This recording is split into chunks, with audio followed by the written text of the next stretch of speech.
Good morning, everyone, and thank you for joining our Health Dimensions virtual session. My name is Sharon Gilchrist, and I'm a 2011 Churchill Fellow and a CFAQ committee member. This morning, we have 4 great presentations lined up for you. Our format will be that the speakers will all deliver their presentations, followed by questions from our audience. In order for the audience to submit your questions, please click on that little green button on the bottom right-hand corner of your screen and write in the live Q&A. First of all, write the name of the speaker and then write your question, please. This will help me to decide who it actually is determined for. So you can write the question anytime during any of the presentations, and it won't actually interrupt any of the presentations being done. So let's make a start. Our first speaker this morning is Gary Thorpe Oam. Gary was awarded his Churchill Fellowship in 2011 to study the use of music in the management of dementia. He's the general manager of 2 Brisbane radio stations and started Silver Memories in 2007 to address social isolation in the aged in the community. Silver Memories is now delivered by satellite to 150 aged care homes across Australia and to people at home through the Silver Memories app. How needed is this in COVID times? Thank you, Gary, for joining us today.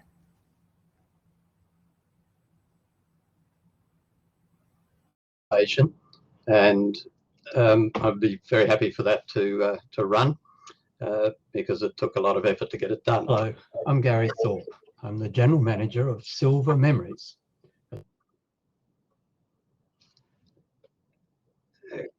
Nostalgia broadcast. Hello, I'm Gary Thorpe. I'm the General Manager of Silver Memories, a 24-hour-a-day nostalgia broadcast service based on music therapy. My Churchill Fellowship, awarded in 2011, was to research the use of music in the management of dementia and related issues. Did you know that 2,500 years ago, the Greek physician Hippocrates used to prescribe music for his patients who were experiencing anxiety or agitation or depression? Feeling anxious, he would prescribe listening to harp music for half an hour. Feeling depressed, go and play the drums for an hour. Agitated, listen to some calming music. They call it music therapy now, and it's just as powerful as it was 2,500 years ago. The Churchill Fellowship involved visiting 8 centres of excellence around the world in the use of music in the management of dementia. I applied the findings of the Churchill Fellowship and the learnings to the Silver Memories Nostalgia Broadcast Service. Silver Memories is a 24-hour-a-day nostalgia music service that is broadcast to aged care homes right across Australia. It provides music reminiscence therapy for the aged, and I'll explain what that entails shortly. It's specifically designed for elderly people in aged care homes and those living in the community, especially those living with dementia. It provides mood-lifting enjoyment and increased well-being. Silver Memories was launched in 2007 by Brisbane's classical music radio station, 4MBS Classic FM. Silver Memories broadcasts out of the same facility as 4MBS, and it was specifically designed to address the issue of social isolation experienced by many of the aged in our community. It's now delivered via satellite to 150 aged care homes across Australia and to hundreds of people at home through the Silver Memories app. It's a national radio service. You can hear Silver Memories if you tap into the appropriate satellite anywhere in Australia. The programming is carefully curated. The programming format plays music from the 1940s through to the late 1960s, early 1970s, and we sometimes even go into the 1930s. It's broadcast 24 hours a day, every day. We have announcers who have a warm and friendly presentation. There is no slick commercialism involved. The format of Silver Memories is very familiar to people who grew up listening to radio. There are programs at set times so that you can plan your listening around a familiar program format. We have special feature programs, features on particular artists, features on particular years in history, and the music and the movies and activities that were around at that time. Silver Memories is a not-for-profit service. There's no advertising and no news. If you're bedridden in an aged care home, the last thing you want is to have advertising coming at you out of your TV set. And honestly, you're not in a situation to take advantage of any advertising anyway. We don't do news broadcasts. News is invariably bad, and it can be very upsetting to people, particularly those living with dementia. They take it on board and feel the anxiety that the people featured in the news broadcast shown. We've designed Silver Memories to be easily accessible. Residential aged care homes can tune in through their TV sets in the rooms of the residents themselves, or in the common rooms, the lounges, where it can be a communal and group experience. Importantly, there are no headphones involved and no downloading of playlists required. We curate the programs. We choose the music that is broadcast. The residents do nothing but turn on the television. For those people living at home, we created an app, the Silver Memories app. It's easily accessed from iPad or Android tablets through the appropriate app stores. It's easy to use with large menu tabs. This is the screen on an iPad that has Silver Memories installed. By clicking onto this button, Play Radio, you get to hear Silver Memories 24 hours a day, every day. By clicking on this button, you get to see over 6,000 beautiful images that we have installed into the app. The combination of the age-appropriate music and the beautiful, meaningful images is powerful, and more about that shortly. The app has been designed to have very large icons, and there is an on-demand icon, and one should tap onto that. It takes you to a section where you can choose from a dozen or more different music genres that might appeal to you. Once you go into that music genre, there are up to 20 songs, pieces of music that apply to that genre that you can choose to hear on demand. In the on-demand section, there are also the ability to listen to programs that you might have missed. Or indeed, in the on-demand section, we give you the ability to watch some concerts that have been specially recorded for residents in aged care. We've done this particularly for people living at home who may not have the ability to get out and go to a live concert. It's also available, those live concerts, specially recorded in our performance studio and filmed to send out to aged care homes via a link to the YouTube channel, and the aged care staff can bring it up on their TV, the smart TV, or indeed download it and load it onto these screens for the enjoyment of all of the residents. There is also a button where they can send us a message, and there is another button which provides access to dozens of music quizzes and general knowledge quizzes, and also to the broadcast schedules. Many of the quizzes actually apply to some of the programs that they will have just heard. This helps engage the mind of the residents in aged care. How does music really work in terms of having a positive impact on people living with dementia, or indeed people suffering anxiety and depression? Oliver Sacks is a neurologist who worked at the Institute of Music and Neurologic Function in New York. That was one of the sites I visited on my Churchill Fellowship.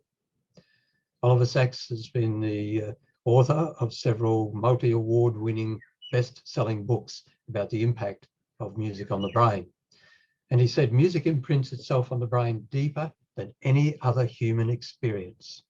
It evokes emotion, and emotion can bring with it memory and brings back the feeling of life when nothing else can.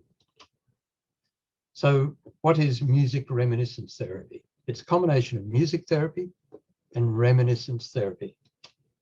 Music therapy is an evidence-based clinical use of musical interventions to improve the quality of life of clients. But it must be preferred music, or in the case of older people, age-appropriate music. A modern beat from a hip-hop song will not work for someone who's 80 or more years of age. Believe me, it won't. We've tried it. It has to be age-appropriate. It has to be their preferred musical taste. And I'll talk about when and how musical tastes are developed shortly. Music therapy has been shown to have a statistically significant positive effect on communication, situational well-being, and expression of positive emotions. It reduces agitated behaviour, particularly in older people living with dementia. Reminiscence therapy is the use of photographs or music to elicit discussions of past activities, past events and experiences, using photographs and music as a prompt. That benefits elderly people living with dementia, particularly with improved cognitive function, quality of life, improved emotional output and happiness, and a reduction in the symptoms of withdrawal, which is a major part of the effects of dementia. Now, I touched on the use of images. Not only does Silver Memories transmit audio to the TV screens of the residents, but we transmit images as well. We have over 6,000 beautiful images. We've put them into various collections that help bring back those memories. The image, for example, of an early schoolroom from the 1950s brings back powerful memories, or even appliances from those earlier times, famous movie stars, or indeed, as we found with a lot of the regional aged care homes that take the Silver Memories service, images of farming life are wonderfully powerful for reminiscing for some of the residents there. We also have the Cute and Cuddly collection, which is always popular, and iconic Australian images of Australian landscapes, Australian locations. Professor Helen Odell Miller is the director of the Cambridge Institute of Music Therapy Research. That's at the Angela Ruskin University in Cambridge, another site that I visited on my Churchill Fellowship. I've kept in touch with Professor Helen Odell Miller over the years since the Churchill Fellowship, and kept in touch with her research. Her research has shown that the music reminiscence therapy helps in these 5 key areas: procedural memory, emotional regulation is a powerful one, social relational interactions is another very important one, semantic memory, and behavioural and psychological symptoms.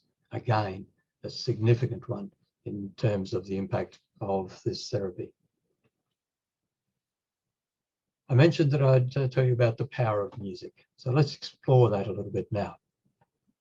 Did you know that your musical preferences are established from the ages of about 15 to about 25 years of age? So mid-teens to the mid-20s. This is when a lot of major life events contribute to our most cherished and important memories. It's when you're developing as a person. So if you're 80 years old and over, your musical memories maybe about attending some of the great musicals at the cinema, or it might be listening to the radio, gathering around with the family and listening to the great crooners, Bing Crosby and Frank Sinatra and Judy Garland and others.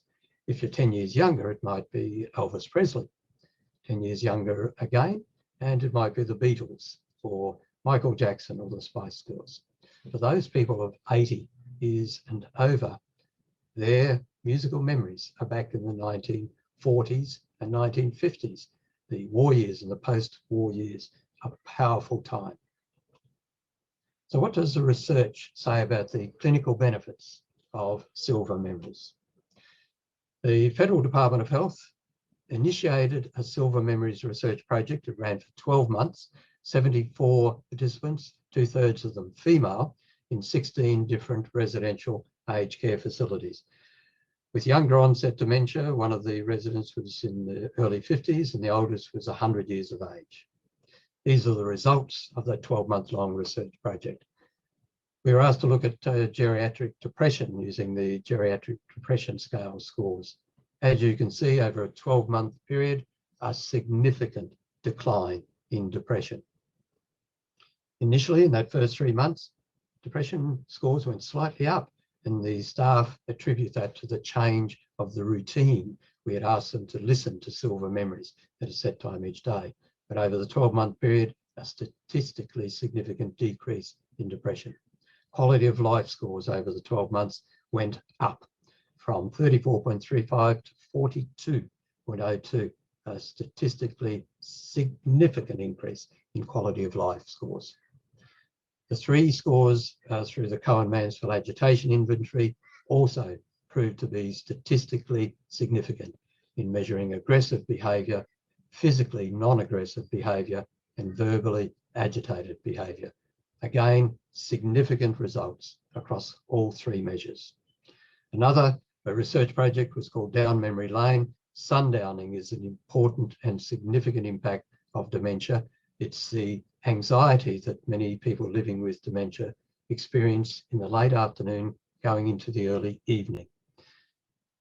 Down Memory Lane is our afternoon programs on silver memories between 2:30 and 5 p.m. We broke the afternoon programming as a result of this research into half-hour blocks, and we had the residents in 6 aged care homes listen regularly over 6 months and to that afternoon program. And after the end of the 6 months, we measured their general well-being, morale and behaviour. And again, statistically significant improvements in the residents' behaviour, also in the atmosphere of the home and staff time management. This is how music reacts on the brain. This is a scan of the brain showing the impact. In green, familiar songs. In red, the autobiographical prominence of the songs and the impact on the brain, and the positive stimulus provided in the blue areas. The prefrontal cortex of the brain is one of the last areas of the brain to atrophy from damage or dementia. It's the hub that associates music with autobiographical memories and positive emotions. As you can see by this scan, music is deposited in multiple sites of the brain. So if the brain is severely damaged, there is more than likely a site of the brain that will still respond to the familiar songs. The Silver Memories website has much more detail than I've been able to give you today. It has details of all the activities, trivias, quizzes, and it's accessed by hundreds of aged care staff every day across Australia. Silver Memories has benefited very much indeed from the research that I undertook in the research for the Churchill Fellowship in 2011 and applied the learnings to this unique 24-hour-a-day service specifically aimed at residents in aged care and increasingly now to people living at home. The results are happier and more engaged residents. Families and visitors see the difference. We had a lovely note from the daughter of a resident who came in and Silver Memories had just been installed. She said, "My mother is so much happier. I can see that she's reacting to me and engaging with me. She has dementia, but I feel as if she can actually respond to me now, and she loves listening to Silver Memories, a palpable impact. Happier carers, a lovely story we've heard from a carer in an aged care home looking after a lady who was in deep depression. She'd lost a spouse, who become non-communicative. But after listening and watching Silver Memories, this lady started talking. It frightened the life out of the carer who was in the room with her because she hadn't spoken for almost 2 years. The carer ran down the hallway saying, she's talking, as a direct result of the impact of that familiar music. She said, I know this song. She started talking about the music. The improved ambience in aged care homes is significant, and that is a really measurable and palpable impact of aged care homes. Residents don't take on all of the surrounding impact of things such as daytime television news reports. Silver Memories avoids giving bad news. It's all positive. So there are only benefits for everyone with Silver Memories. I thank you very much indeed for helping me with the Churchill Fellowship. Thank you very much to the Churchill Fellows Association, and thank you so much for allowing me to share the story of Silver Memories with you. Thank you so much, Gary, for sharing this so much important information for our older members of our community. And it's great that it's not just for the aged care homes, and it can be for our aged members in any location.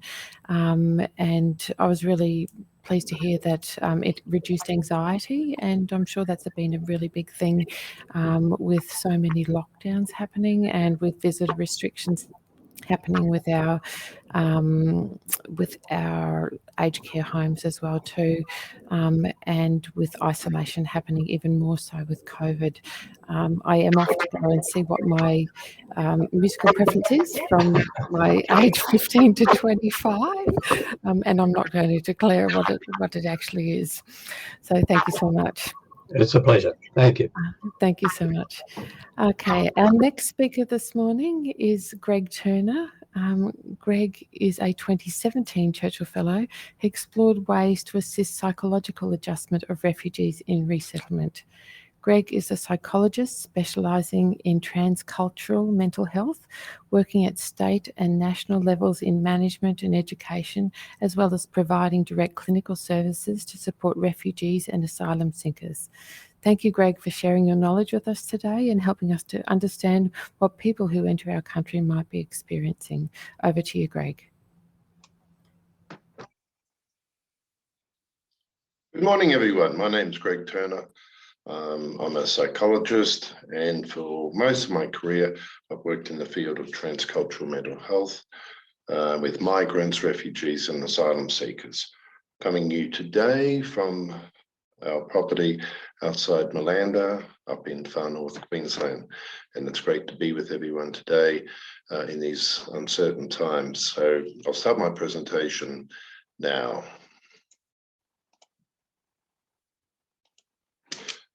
The title of my presentation is A Changing World, Human Adjustment in Times of Crisis, Rapid Cultural Change and Uncertainty.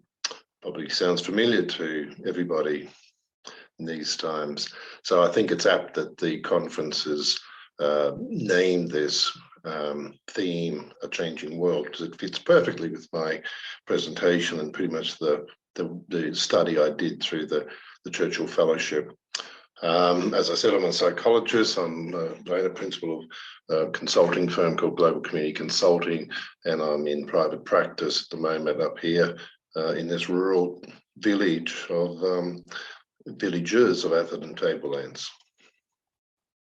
I'll start off just looking at acknowledgements, excuse me, and I begin by acknowledging the traditional custodians of the lands on which we meet and pay my respects to the elders past and present.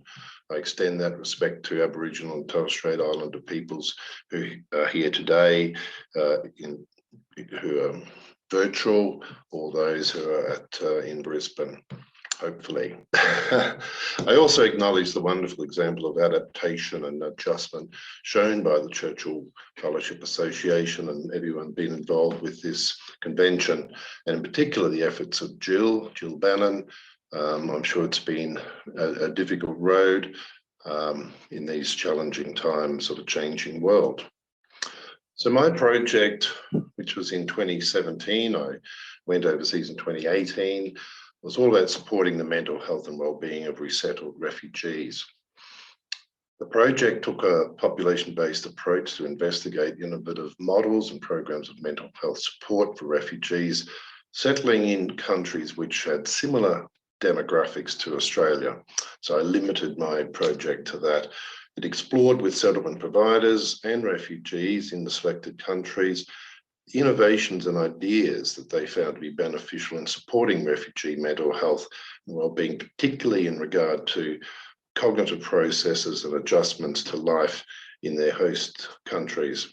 The places I visit, Boston, USA, I met there with government people, staff from the Harvard program in refugee trauma, a program which I did a certificate course in back in 2011, wonderful program.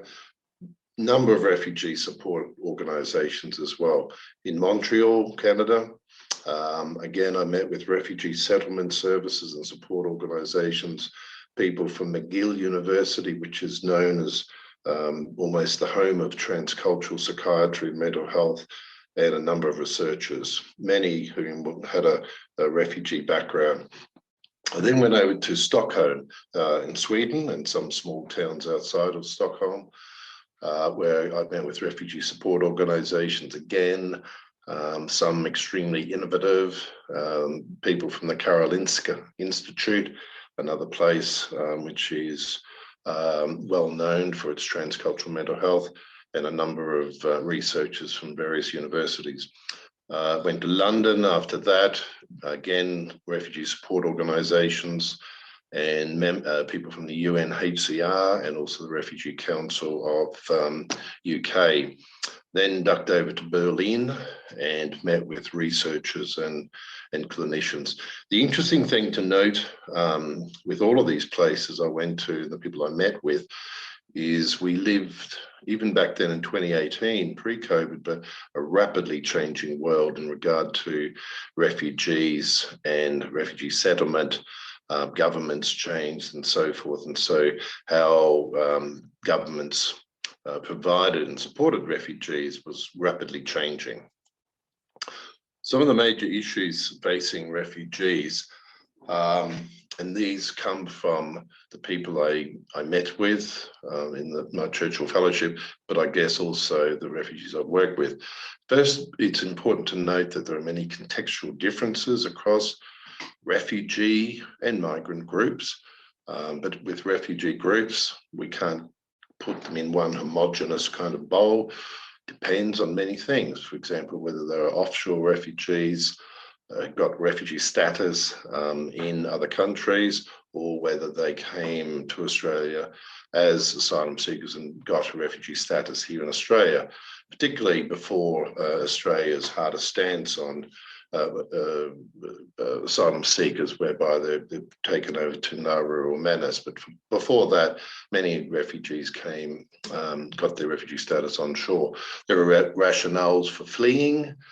Why do people flee? Whether it's religious persecution or was many reasons.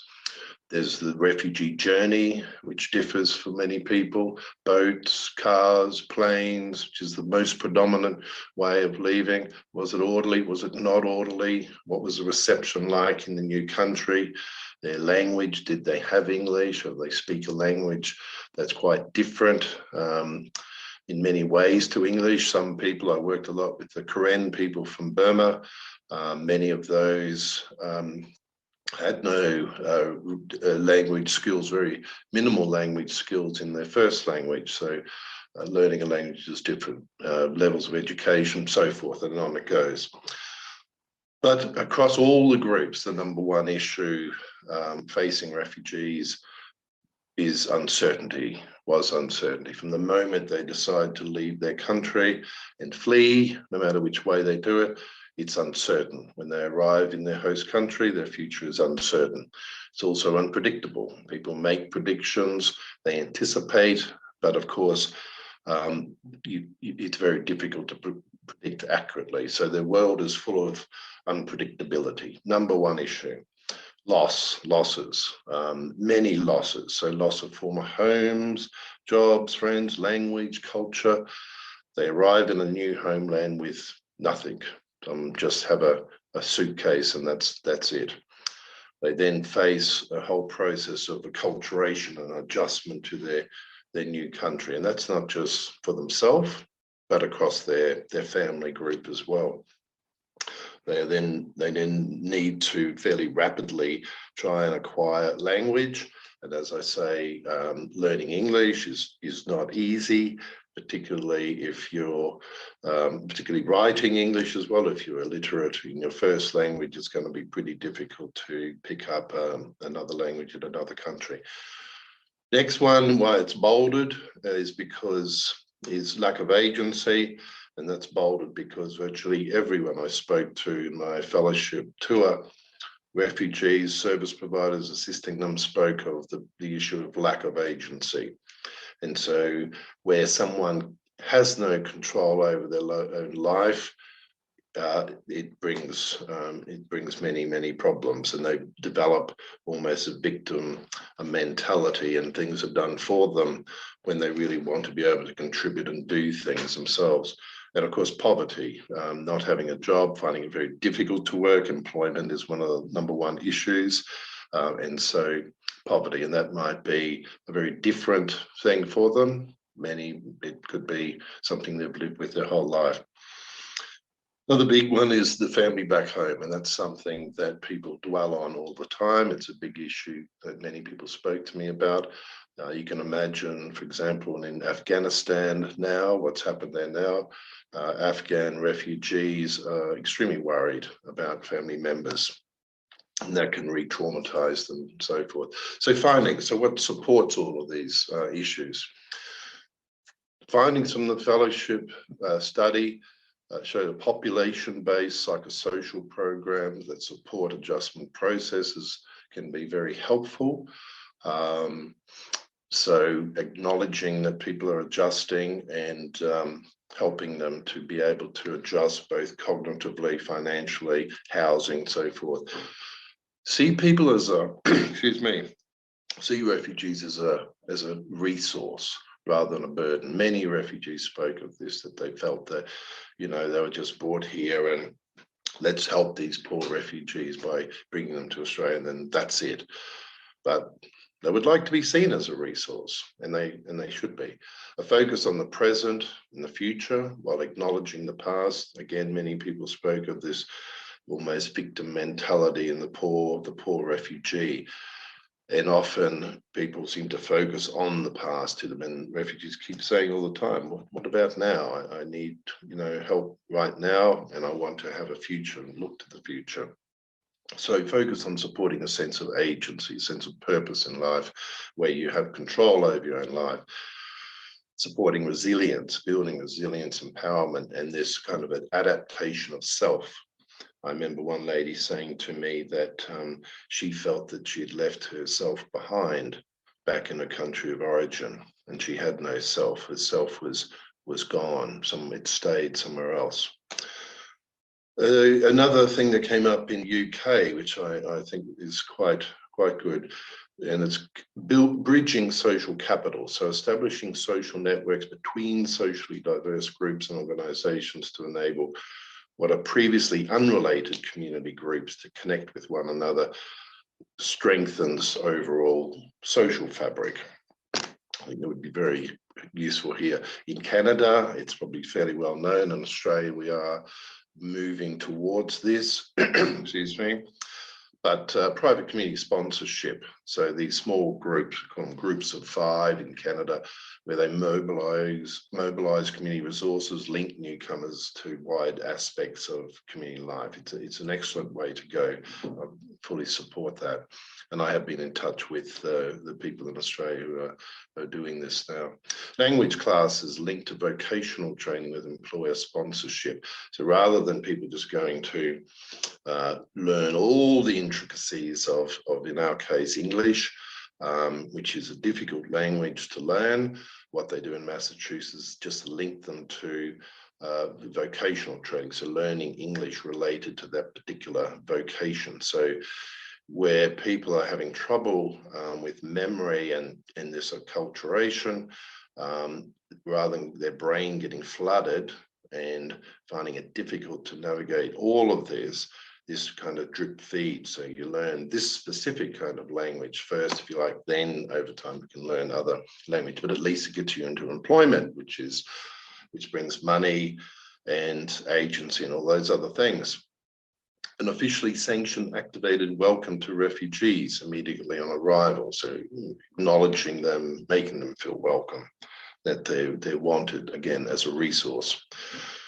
Decentralized, localized settlement services to states, cities and towns with funding distributed via hub and spoke models with strong networking and collaboration, which is what they were doing in Sweden. Very effective way to use resources, but also it actually helped people a lot in their local environment, not from some faraway city.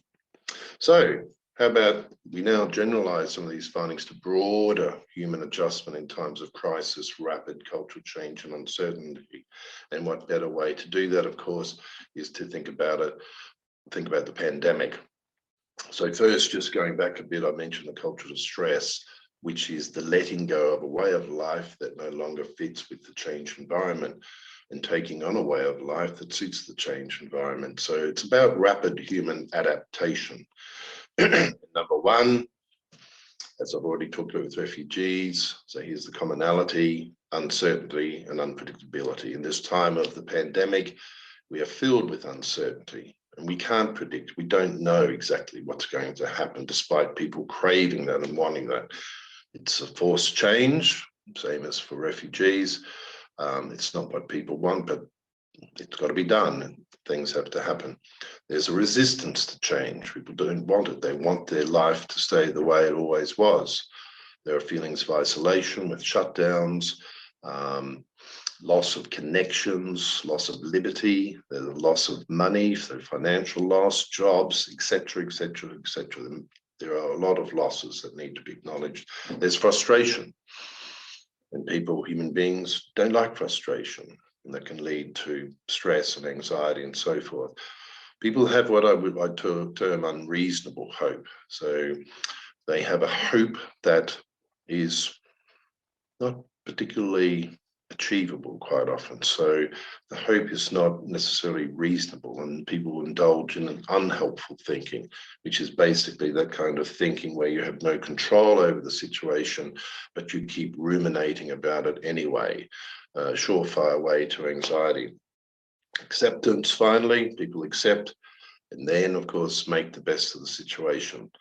And I guess, this convention is an example of that, things may change. So let's prepare for the worst, hope for the best.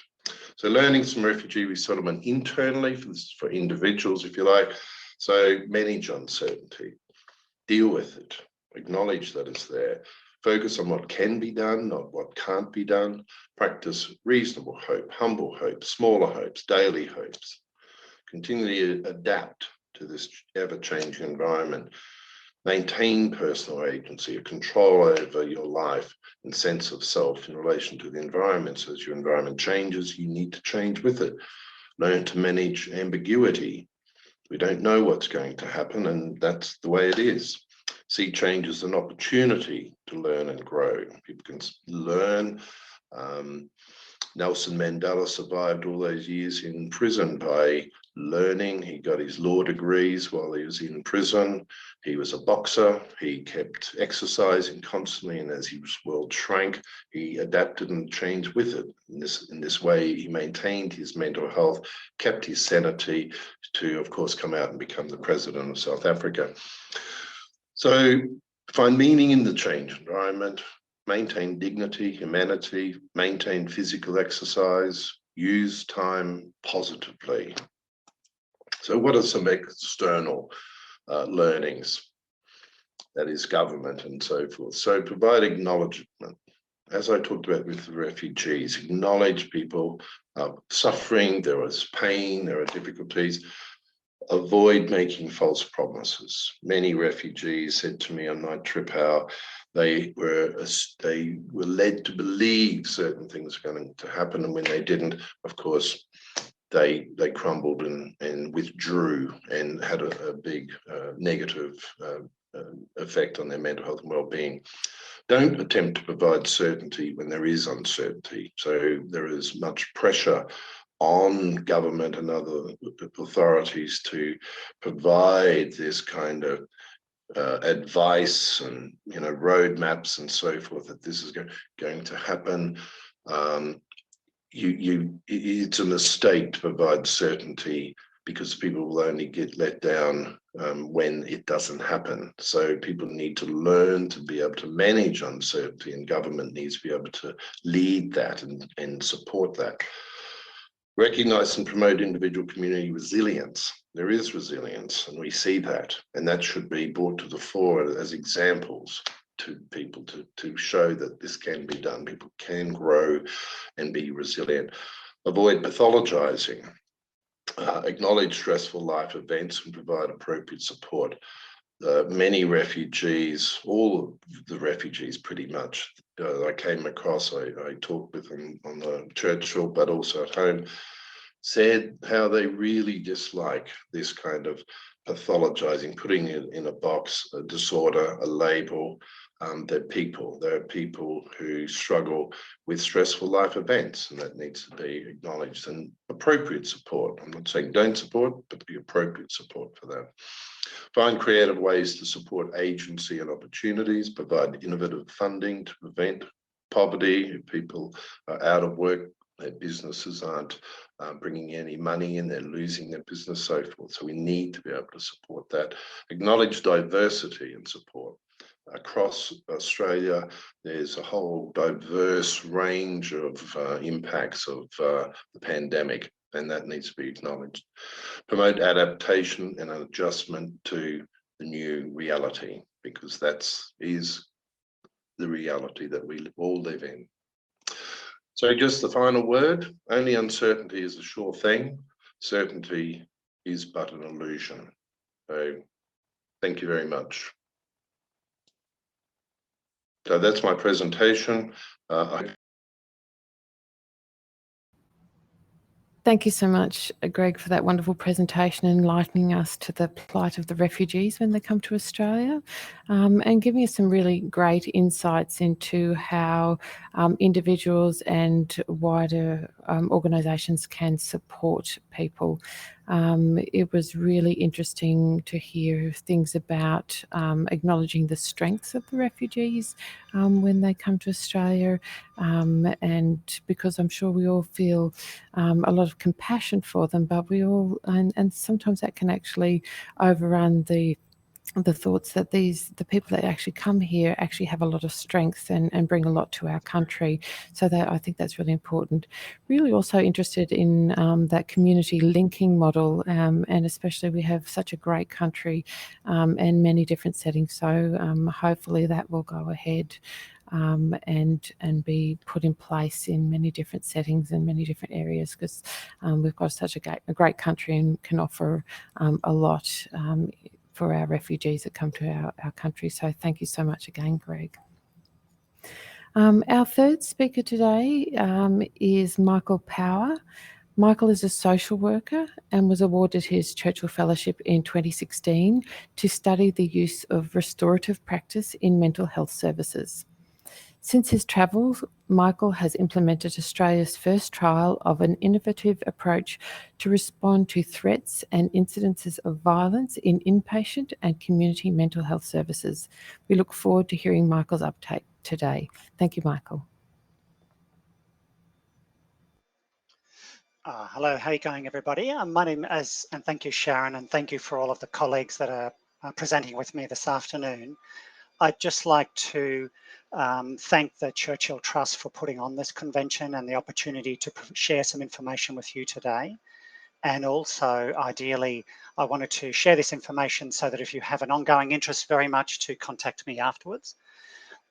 Primarily what I'm wanting to share is not only a little bit of the information I gathered whilst on the Churchill Fellowship, where I investigated the use of restorative practice in mental health services in both the Canada, England, the Netherlands, and the US.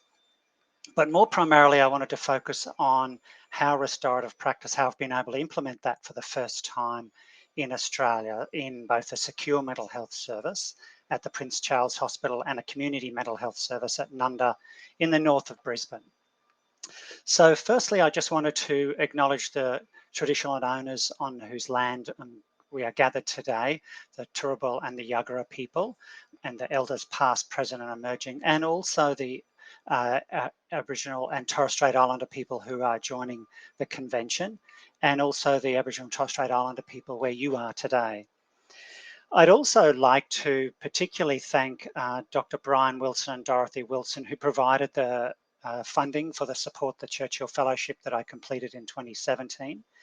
And also I wanted to make a couple of other acknowledgements, which primarily are around all of the people who have assisted me in implementing restorative practice in the north of Brisbane in mental health services for the first time in Australia, both mental health service staff, mental health consumers, and also people who have a lived experience of serious mental illness, as well as other cultural people, as well as primarily service providers in the area of restorative practice in other contexts. So what am I talking about for restorative practice?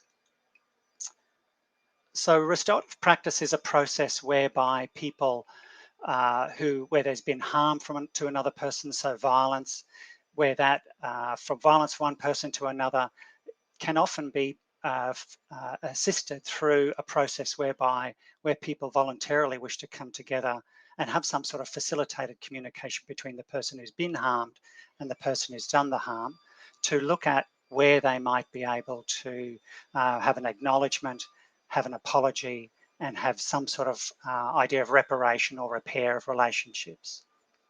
So this idea has started to be first used in England in 2012. So it's only an emerging area of practice, and it's taking on different models of that in those different countries as well.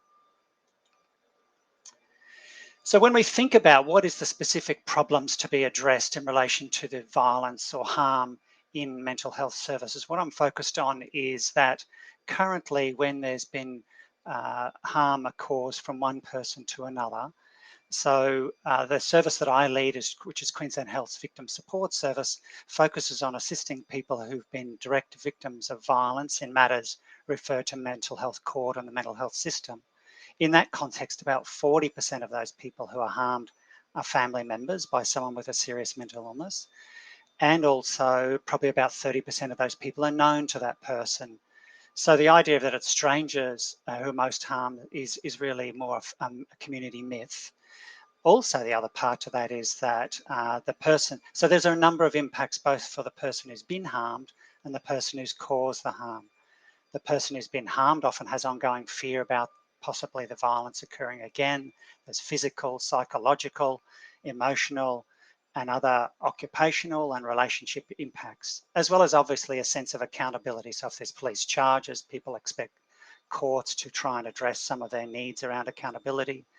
But also for the person who's caused harm with the serious mental illness, that they have legal consequences if the person's charged, that there's increased restrictions around them if they're in a mental health service, that there's regret and shame for them once they start to become well, There's ongoing impacts if their family member they harmed in terms of their care relationships, but also particularly for mental health staff. So what we know is that a number of contexts in which people can be harmed, and they relate to a person who has maybe harmed within a secure mental health service, or there might be harm, so that can be to mental health staff, to other mental health consumers, but also harm to family members and then also wider members in the community. So restorative practice aims to complement existing processes that are already there. And so that can be, say, a couple of examples are, let's say a mental health consumer in a secure mental health ward is maybe concerned and worried about whether they're going to get leave. They may become agitated about that.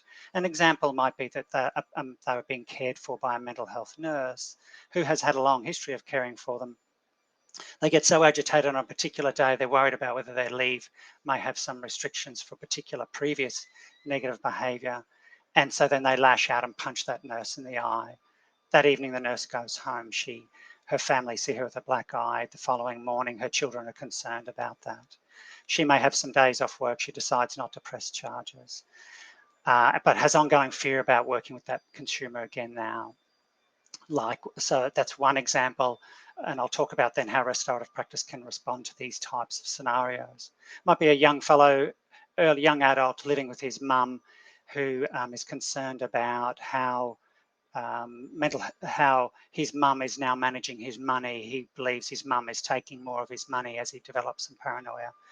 As he leaves the house one day when he sees his mum, he's concerned that his mum's taken his money, and he punches her on the way out the door. And his mum becomes anxious and worried about his return home. She may call the police, and there might be police charges. A third scenario possibly is where a mental health consumer is in a secure mental health ward, unhappy with a staff member in the way that staff member has spoken to them, believes they've spoken to them negatively, and the result of that is that they may be thinking about making a formal complaint. So these are some three possible scenarios, and out of them you can see they may have all different types of impact. So there's standard processes involving police, there's standard complaint systems, there's standard processes about shifting mental health consumers to different wards, staff taking leave, referred to employee assistance programs, but it doesn't necessarily address their concerns about the impact on themselves and the potential opportunities to rebuild relationships which restorative practice happens. So whilst there's a focus broadly in the public conversation around and media around violence to frontline health staff, that in the context of mental health staff and also the context of families living with a person in their family who has a lived experience of serious mental illness, that there's often ongoing threats of violence at times depending on the nature of the illness and the experiences of violence. So a survey in 2016 of Victorian mental health staff found that 83% of those staff had experienced some form of violence in the previous 12 months. So that can be both verbal violence or physical violence. So whilst it's not a lot of public discourse around that issue, that there is obviously an ongoing concern and concern by senior leadership in health services and mental health services about the nature of that. And as part of that, looking for other opportunities to respond. So what does restorative practice offer in this context? Primarily, it offers a process whereby people can have either at one end a more formal independent facilitator known as a restorative practice practitioner who can offer to facilitate communication, work with people individually prior to the lead up of that. And it's a voluntary process. So the aim is to repair harm where possible and also to try and restore relationships where that's possible as well. But also for some people, it might be for the person who's been harmed, there's a need to understand why the violence has occurred, why were they particularly targeted on that particular day, wishing to hear an acknowledgement, and also for the person who's caused the harm, once they start to become well, may have a lot of regret and shame about that and want an opportunity to express that, look at how they might go some way to repairing that. So as this is an emerging area of work, what we have borrowed from is the area of restorative practice and restorative justice that's done in schools for well over 20 years in Queensland and around the world, and in the youth justice sector, where more of restorative justice conferencing is used, where there's those independent facilitators. So I'm talking about a model that's implemented in mental health services that we've been able to develop through both using preventative aspects of restorative practice to reduce conflict and tension within mental health services, and also a responsive process where there has been physical incidents of harm and violence. So thinking about implementing this process in a mental health service, we need to think about a couple of things that were critical as part of implementation. Firstly, mental health services are risk averse and rightly need good evidence behind what's being implemented in terms of a new intervention. That there's a strong belief, obviously, and based in law, that mental health consumers who harm others are not responsible for the violence if they're seriously unwell at the time. That there's also an ongoing concern for mental health staff and others about accountability and whether legal processes realistically respond to the needs of all those involved.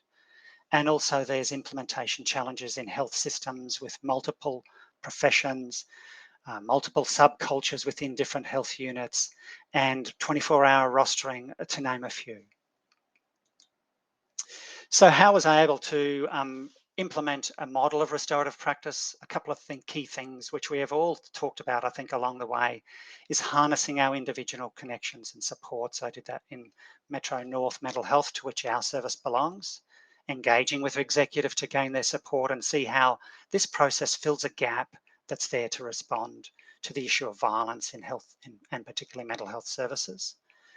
Engage with key people in non-government and government other agencies involved in restorative practice, engaging there and co-opting their support for a model in a mental health context, and continually using the international contacts to gain examples of how they've used the work, publications, lots of video conferencing as we develop the model, as well as talking with local restorative practice practitioners and researchers. I've been successful with the support I've been able to gain to obtain funding to employ a social worker his name's Kat Harwood, who has an experience in restorative practice, to implement the model together with me in Metro North in those two services. We've received funding through the Mental Health and Alcohol and Other Drugs branch. I'd just like to acknowledge them for funding for salary as well as the Prince Charles Foundation as an innovation grant, and also the Queensland Mental Health Commission, who have funded an external evaluation. So what are we trying to offer in terms of restorative practice in mental health services? What's the alternative narrative we're trying to build? One, it's not trying to replace good work that already occurs. It's complementing that good work. It supports longer-term well-being, both for mental health consumers, but also staff, families, and others, so that the idea is you're attending to the needs of multiple people who are involved. And predominantly that's different to current processes, primarily where people might more predominantly focus on the treatment of the mental health consumer. When violence occurs, then we are working with all those who are involved, who've been the person who's caused the harm and the person who's been impacted. And we focus on both a past, present, future model, whereby we focus on a couple of key things. Focusing on what's happened, what was the impact of what's happened, what are the needs, or what needs to happen to repair that, and who needs to be involved in that repair. And this is an alternative process to other standard processes around when something goes wrong and there's violence. What's the rule been broken? What law's been broken? And what's the consequence or punishment that potentially follows? So the alternative narrative, in summary, is trying to build the idea that whilst mental health consumers are not legally responsible for committing at two different times serious violence to others in terms of being affected by delusion or paranoia, that as they become well, and as we know, mental illness is often episodic, that they have their own needs around shame and guilt, that it's important to offer a way forward both for them and for the person who's been harmed, to acknowledge the harm and suffering. And it's beneficial that they're able to, that complements the idea of recovery both for themselves and for the person who's been harmed.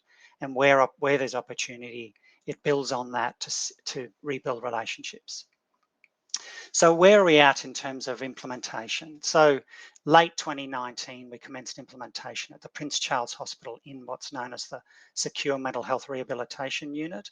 So that is a small unit of 20 mental health consumers who've been, all of them been through court primarily on serious violence charges, often have some of the consumers living in this unit have been there for more than 10 years, impacted by serious mental illness, some cognitive impairment at times, and have a history of ongoing risk and at times challenging mental illness to treat.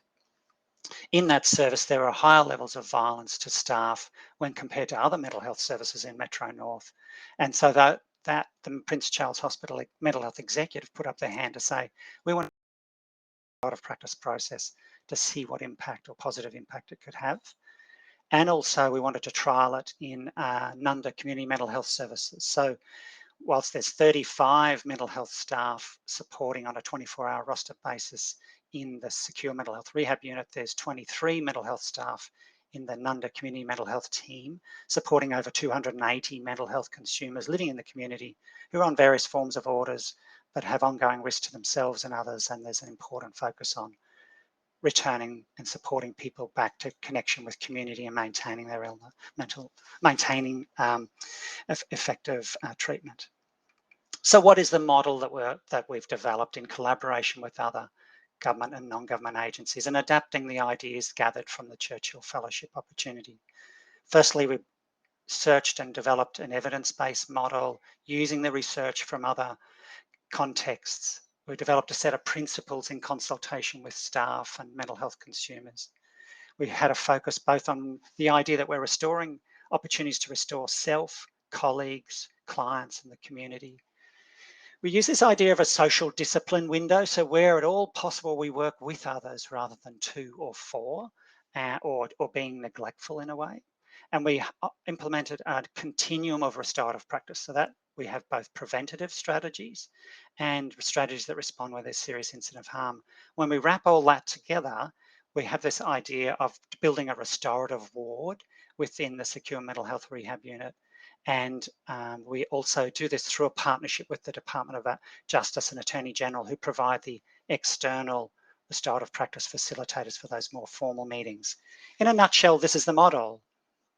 As you can see, I think in the blue part on the screen, these are the principles that we operate on. Importantly, we aim to do no harm, and importantly, the process is voluntary. No one's co-opted and made to be and participate in any of this. Importantly, it operates from a principle of respect. Key also is that the process is very transparent. There's posters all around the ward, there's materials provided to people, there's information sessions provided to staff, and I'll go into a little bit more about that, but then there's also sessions provided with mental health consumers themselves. And we aim to work where possible, as you can see on the green area, in the social discipline window with people. Down the bottom on the orange, we aim to have mental health staff using these 4 strategies where possible on a regular basis to rebuild relationships, help people with conflict resolution, and also to respond where there's incidents of conflict. So the first one on your in the orange area is effective statements. This is a simple process of linking what might be trying to promote ideal behaviour by linking emotion with commentary about what is the desired behaviour, and looking at what is the describing that behaviour, and then what is the benefit of achieving that. So using statements, I statements. Next one, effective questions. All staff have undergone 3 days of training to use questions where there's been threats or high level of conflict between mental health consumers, or between consumers and staff, or between staff, or consumers and families and others. So this is really, people have cards. One card is for the person who's instigated the conflict or violence or threat, and there's also one for the person who's been harmed by the interaction.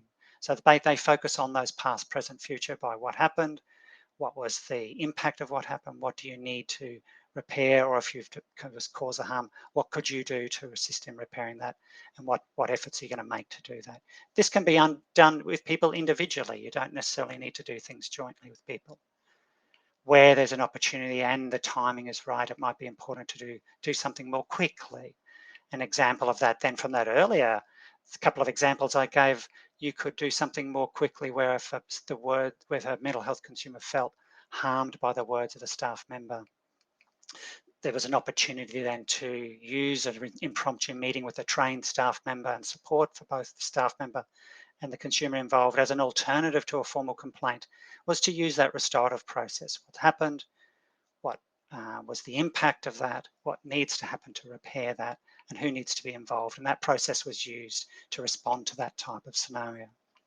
You can see the last one, which is the orange one, the restorative circles, then that focuses on the idea of bringing people together regularly in a circle, having a talking piece and having a particular topic.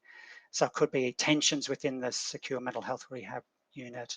It could be common goals people wish to work on as a group. So that's now operating twice weekly within the secure mental health rehab unit.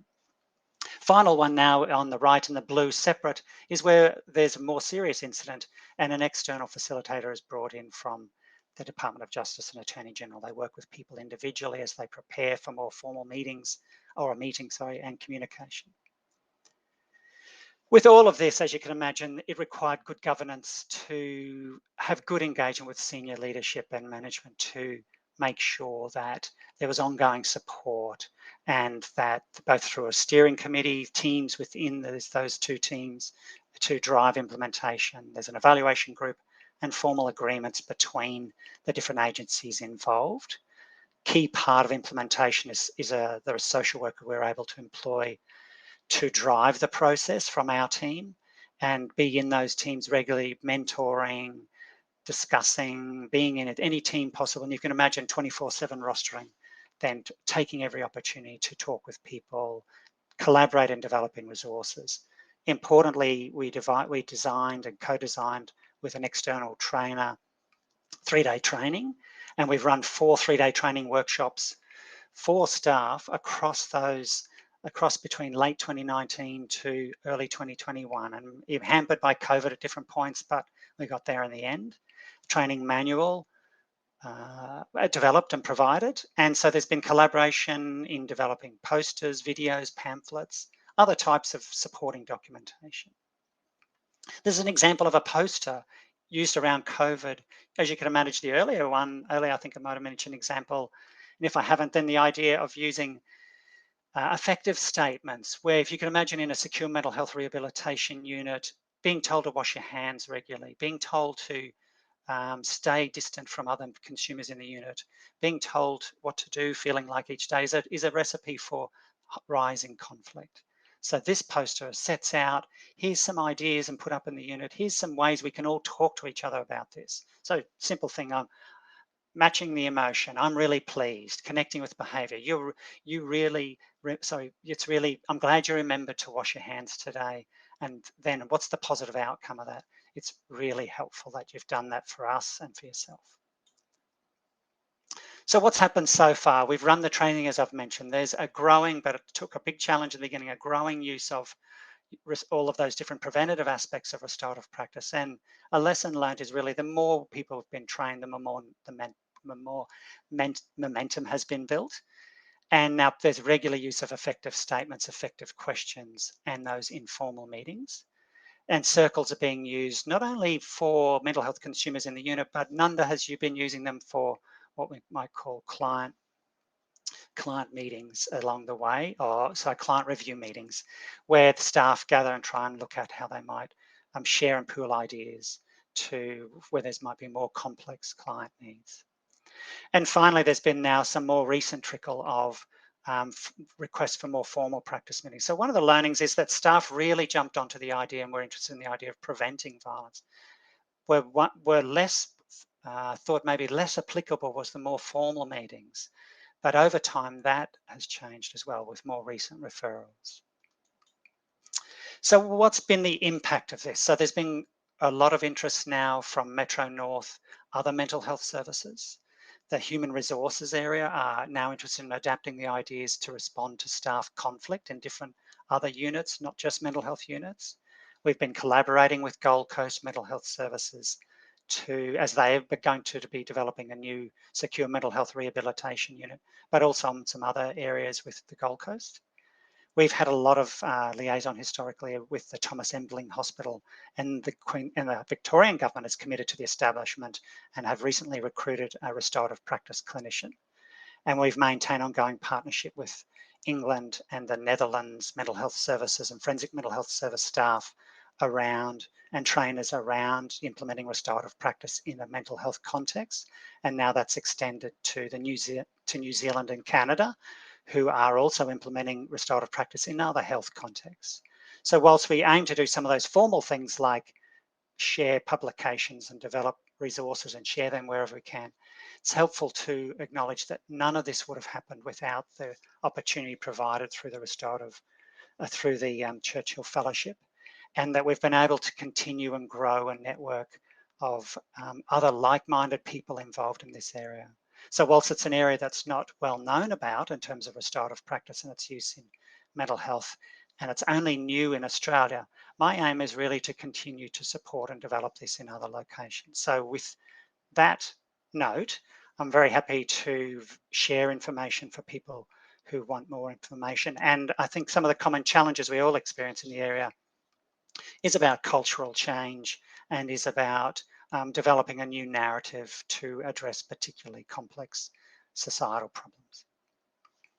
So that's it for me today. Back to you, Sharon. Thanks very much, Michael. It is so good to see that this great new innovation has been introduced, and well done, and on the back of your travels. It was very interesting to hear that family members are more likely to be harmed, as that doesn't always come across when we hear about it.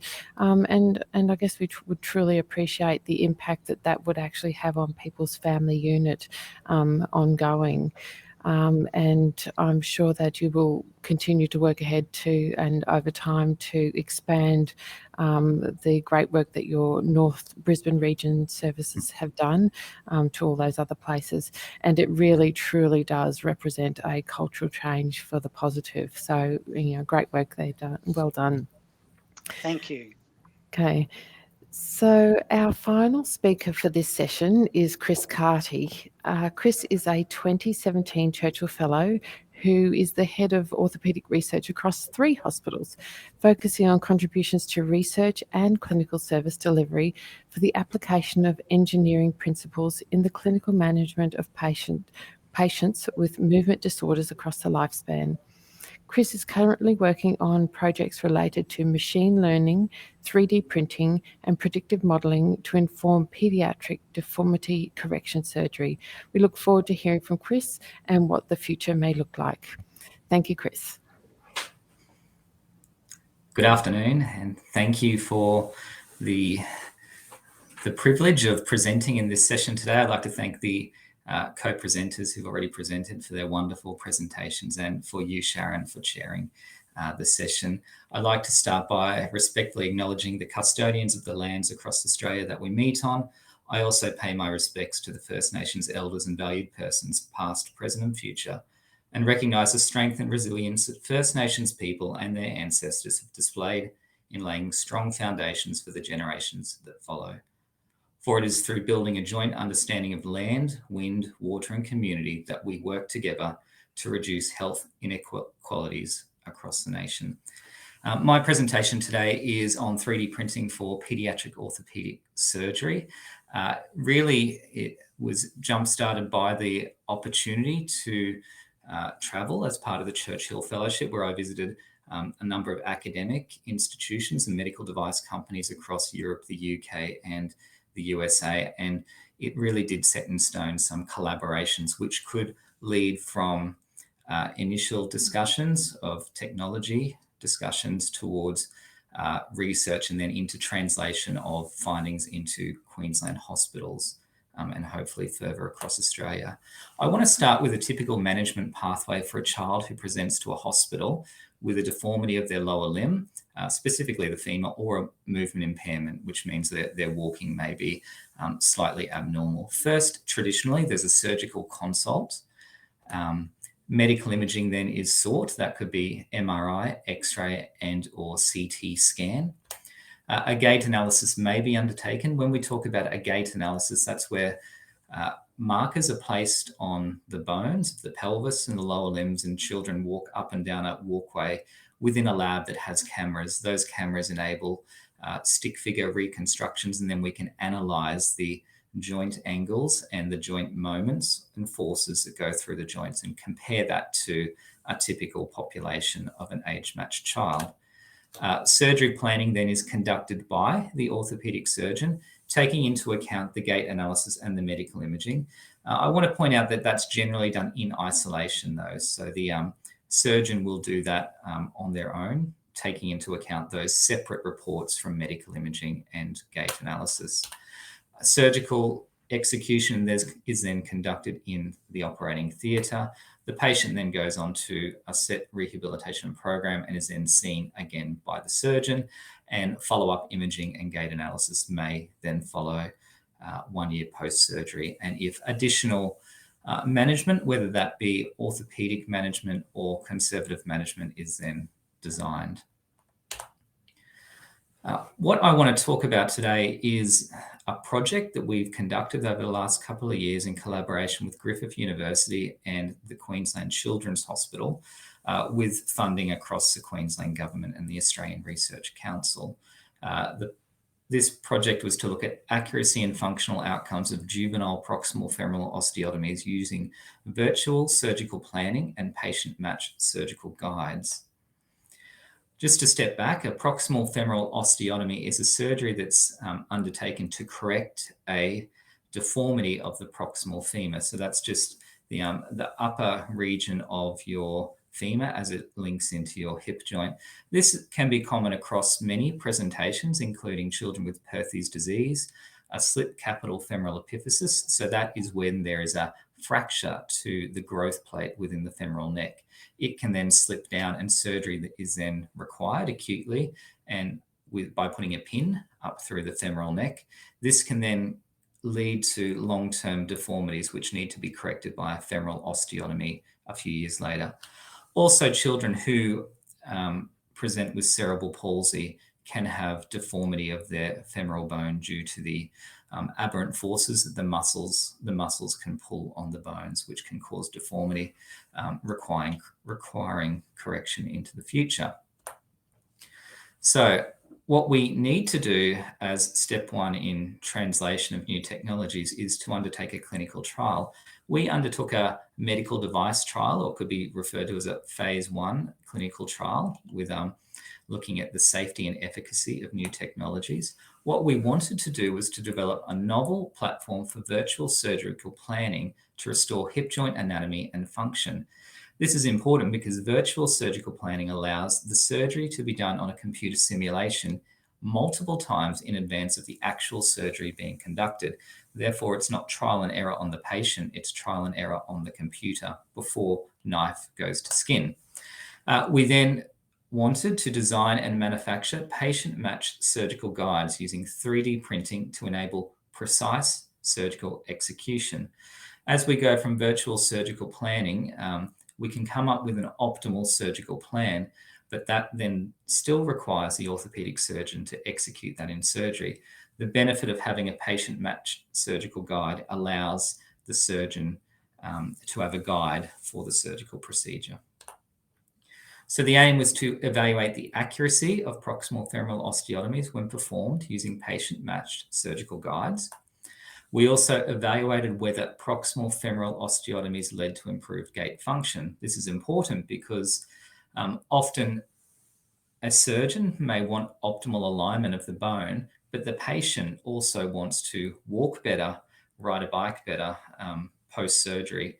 So what we also want to evaluate is whether function is improved post-surgery. Importantly, for a clinical trial such as such as this, we want to evaluate whether surgical time and radiation dose were reduced compared to traditional methods.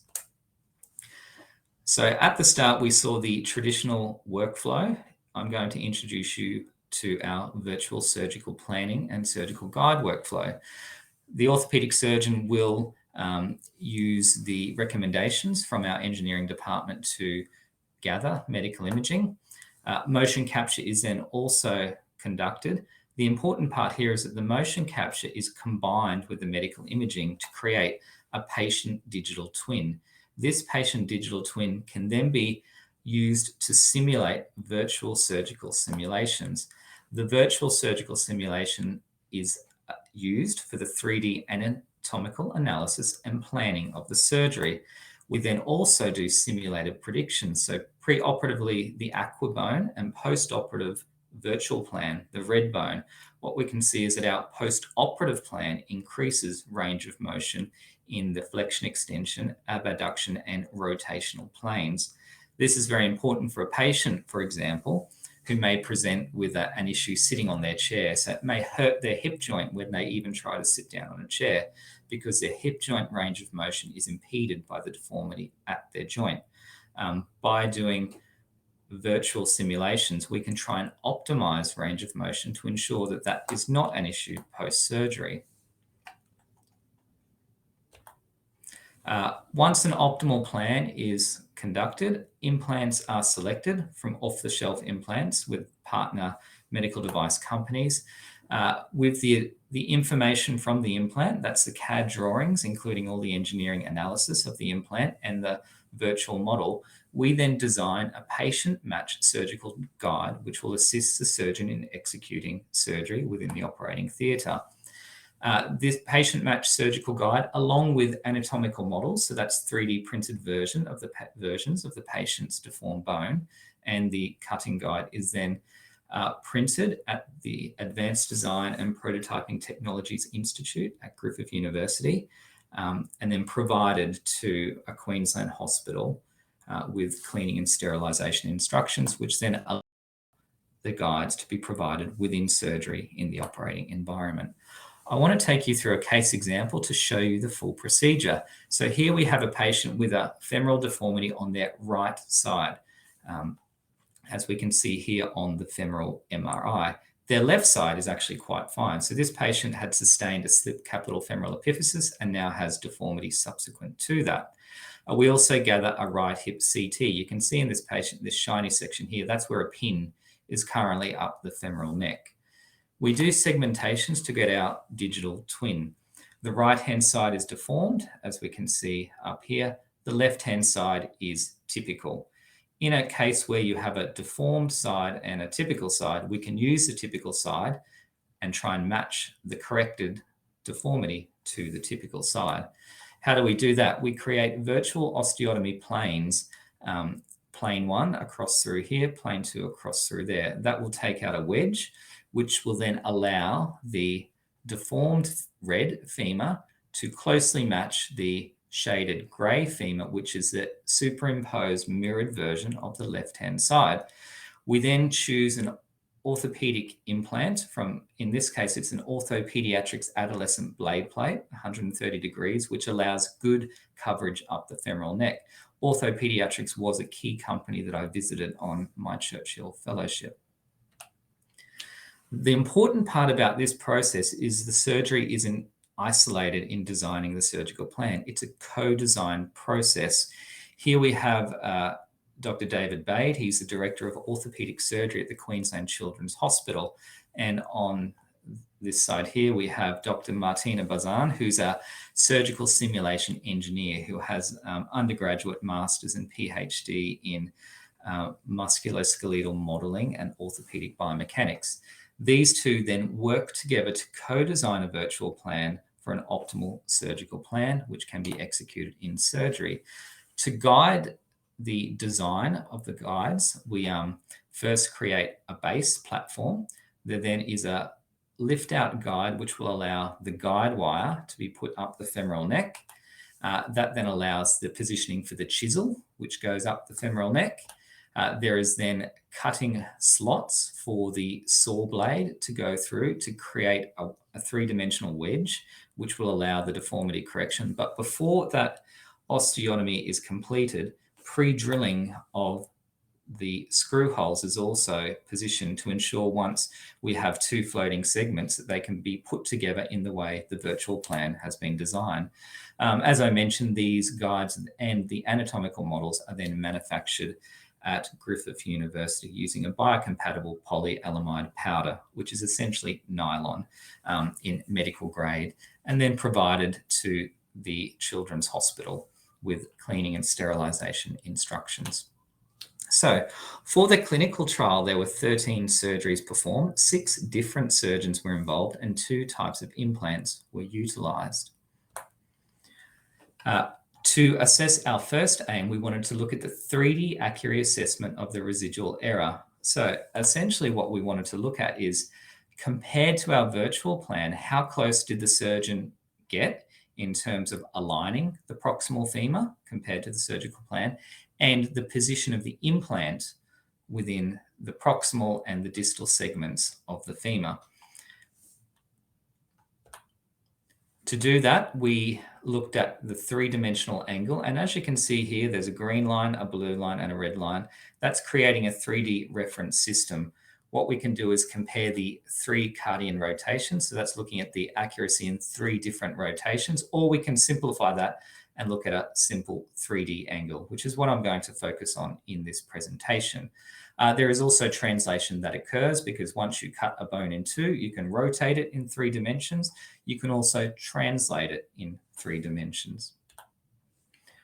What we found, if we superimpose the planned and achieved results for on average on the clinical trial, we had an overall angle error, 3D error, taking into account the 3 rotations of 8.8 degrees. Let's put that in context. The literature is very sparse in this area, so often we don't have presentations of the surgical accuracy for femoral derotation osteotomies, but the surgical community will often comment that a plus or minus 10 degrees in one of the planes is what would be seen as optimal.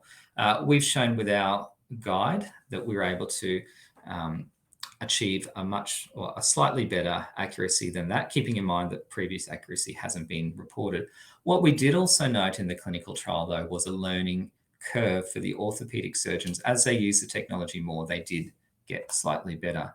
In terms of implant fixation, again, we had a look at the accuracy within the 3 dimensions, and we found that we had accuracy which was acceptable in terms of the implant fixation proximately, and some work to do in terms of the distal fixation. However, these are still well within safe clinical parameters. What we want to do as we look at the research results for these type of trials is we always want to improve and optimize what we are doing.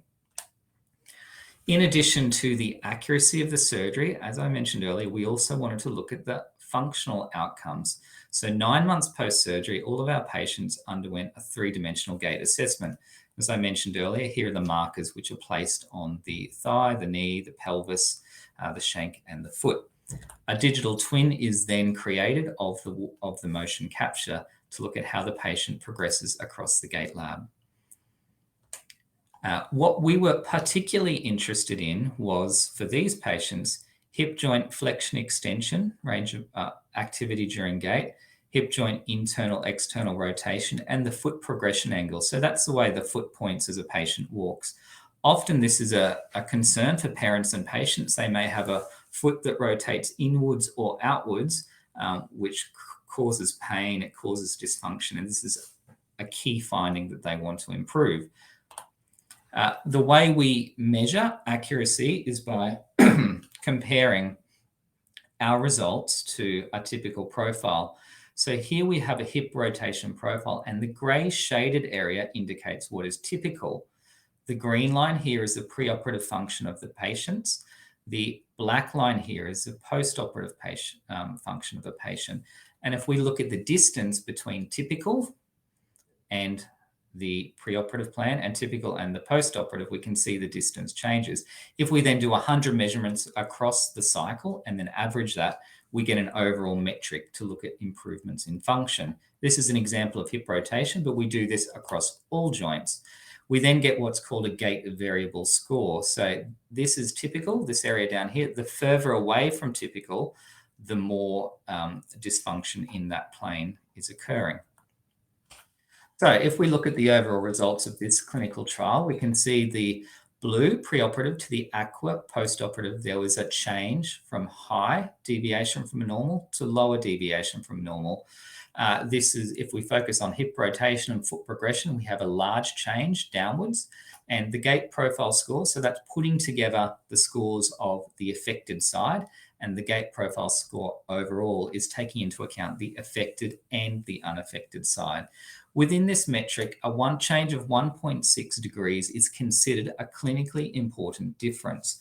What we saw for both the affected and the overall score is that there was between 2 and 3 and even more clinically important differences, multiplications. These were therefore both clinically important improvements and statistically important improvements across all patients.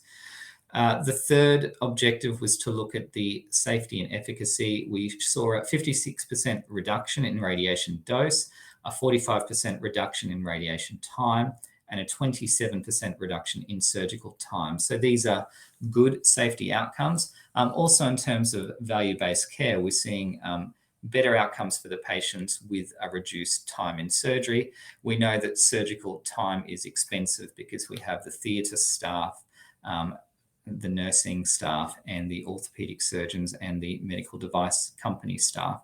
A reduction in time is a good thing. So what we found overall was accurate surgical corrections, improved gait function, and reduced radiation dose, time, and surgical time. So these were very good safety and efficacy results for the trial, which gave confidence to then translate this technology into Queensland hospitals. To ensure we do that appropriately, we need to make sure that we are in line with the current regulatory compliance. Interestingly, the regulation landscape significantly changed in February this year. The fact that I was able to travel for the Churchill Fellowship, conduct the trial, provided the evidence we needed to comply both with previous and current regulatory requirements, and this enabled safe translation to Queensland hospitals with appropriate quality control. It's quite extensive what's required, but to overview you, we do have a quality risk management protocol.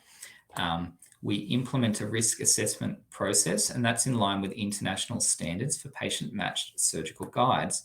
A team composed of 6 expert members, a biomedical design authority, a clinical reviewer, 2 manufacturing engineers, a biomedical design engineer, and a quality regulatory reviewer was part of our team.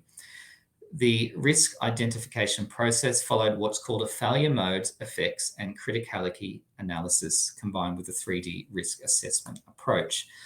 For this approach, a total of 83 risks were identified in the entire workflow. That's including the virtual design through to manufacture and delivery of the guides. They were then classed into 10 different groups according to design and manufacturing workflows. According to the results of the analysis, a total of 10 critical risks were identified, and that led to the development of a checklist to ensure safe and compliant manufacture of cutting guides for delivery to Queensland hospitals. What I want to mention here is acknowledge that this is not something that I've done on my own. It is a collaboration across orthopedic surgeons, academics, medical device companies, and the hospitals themselves in terms of conducting a high quality trial, but also then allowing and supporting the implementation of Queensland designed and Queensland manufactured orthopedic patient-matched medical devices, which saves then the requirement to work overseas and deal with long waiting times for the delivery of such products. We also evidence the addition of the functional assessment, which really supports the efficacy for the children who not only want to have their bones looking good, but also being able to walk better in the future. I'd like to thank you again for your time this afternoon, and below are my contact details. I'd be happy to communicate with anyone who is interested. Thank you. Thank you so much, Chris. This is definitely a great leap forward for children who are needing this surgery. It is wonderful to see. I've got a bit of feedback. It is wonderful to see that there can be multiple digital trials done before there is any cutting of the skin, and that it actually improves the motion outcome for the children, and for those children who use wheelchairs. It improves their ability to sit in their chairs for longer and for them to be comfortable. And having personally cared for children with neurological conditions who've had osteotomies, I'm really excited to hear this progression for them to have their surgery and for the outcomes that it actually brings to them. So that is thank you to our wonderful speakers for this morning, for all their very interesting and informative talks and sharing their knowledge today. We've got a little over 10, maybe a bit over 10 minutes for some questions. Estelle has been very brave and posted a couple of questions in the chat. So if we can bring all our presenters back onto the platform, I might just read them out, and then we see how we go. If anyone else posts some questions in there, if not, I've got a couple myself. For Gary, is the silver memories available to individuals who still live in their own home? Yes, it is. It's available through the app, which was developed only about 12 months ago, and that's available through the App Store and Google Play. There's a free 1-month trial, so if people want to download it onto an iPad or an Android device, they can trial it for 1 month. After that, it's $7.99 a month or $79.99 for the whole year. Works out about 20 to 25 cents a day, so it's really cheap in terms of some of the apps that are out there. And we are just about to develop a TV app as well, a smart TV app, and also have the app available on mobile phones. So still developing and making sure that it is available for people who are still at home or prefer to be cared for at home. That's great. Thank you. I think this one is for Michael. I'm interested in how your program is adapted to the wider workplace. It seems it could be a valuable inclusion in developing a healthy corporate culture. Yeah, so the idea of restorative practice has been used for some time now in responding to workplace conflict. But you could, and organisations have, implemented a wider sort of restorative model within their organisations, focusing on different types of harm, but also skilling up their managers or team leaders in some of those more preventative aspects around conflict resolution. So if people want to contact me, I can point them in the direction of some of that material. And that's been done both in a health context, but other contexts as well. Thank you, Michael. Heather's just posted a question, again, just to Gary. Can I ask how Silver Memories is funded, such a great service it provides? Yes, most of the funding comes from the aged care homes paying a quarterly access fee to access the satellite. And we do get some grants from different levels of government and fundraising. As with any community organisation, we're just about to hold a radiothon next weekend for 2 solid days of fundraising on air to make sure that we're able to continue to provide the service. And I'd like also to acknowledge a very generous philanthropist based here in Brisbane, Tim Fairfax, and the Tim Fairfax Family Foundation. They actually funded the development of the app. Without Tim's support, it wouldn't be anywhere near as advanced as it is. So a whole range of people have contributed to making it as available as possible. Okay, everyone seems to be a little shy in our audience. I'll just ask Greg a question. We've seen some on our TV recent arrivals from overseas. What further can our individuals in the community do to help on a daily basis? Well, I think the best thing is just, I guess, real people and just be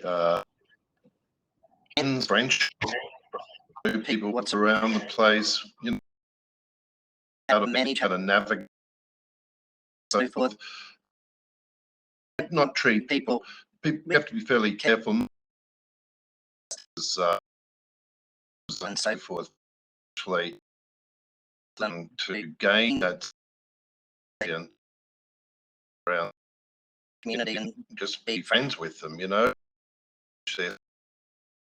and through the community sponsor program that has that often, that's very much to refugees, but also come up with their own businesses and innovate and society. That's ultimately what they want to do, is to be seen as contributors. So I think the best way community can help and help, I guess, integrate in the true sense of the word. And I think we know that diversity brings a lot of different ways to look at issues and problems, these resilience and strengths, and giving them the opportunity to kind of show and demonstrate the rest of ways that they can actually out and educate and teach our fellow Australians as well. A true integration kind of model.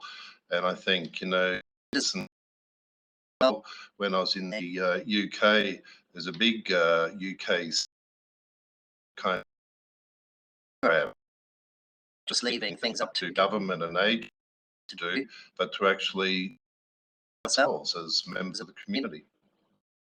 Absolutely. Thank you. That's really important points. And Chris, do you see your trials moving into the adult sphere, maybe different mechanisms for pediatric hips than it is for adults? Do you feel that it might translate? Yeah, all of the technology is translatable. So any long bone deformity, that can be the femur, the tibia, and also in the upper limb. So all of that can be done. It's somewhat easier in adults because the bones are bigger. The key is to have for a guide to work effectively in surgery, you have to have an irregular shape on the bone. So the bumpy bits at the top of the femur are quite good because you can wrap it around there. When it's somewhere in the mid tibia or the mid femur, it can be a bit more difficult, but we can add some additional measurements on that. And there's certainly been some multi-level surgeries that have been done with the guides. So we've used guides in the femur and the tibia at the same time and looked at the consequences of the hip joint and the knee joint. These are all important things in kids and in adults because when joints don't work properly, they hurt. So if we can realign forces appropriately with our virtual models and then execute that in surgery, you're looking at better function post-surgery. Okay. Thank you very much. Well, thanks very much, everyone, for joining us this morning. Our guest speakers will receive, as Ken mentioned this morning, a beautiful screen printed towel by Delvin Cockatoo Collins. in the interest of time, we'll just let you know that we'll have our lunch break at 12:45 to 1:45. There will be a virtual networking from 1:15 to 1:45 and rejoining the afternoon session of your choice just prior to the 1:45 session so that you're ready to go. Thank you so much. It's been great fun today. If you'd like to have some questions, a little bit shy today with the questions, but if you would like to connect with our members today who presented, the presentations will be online for 3 months afterwards using the same link that you joined today. And some of our presenters put their contact details at their end of their presentations, or go to the Churchill website and you can pop in a message to them via that website there and connect with them online. So thanks very much everyone today, and I hope you have a wonderful rest of the convention. See you later.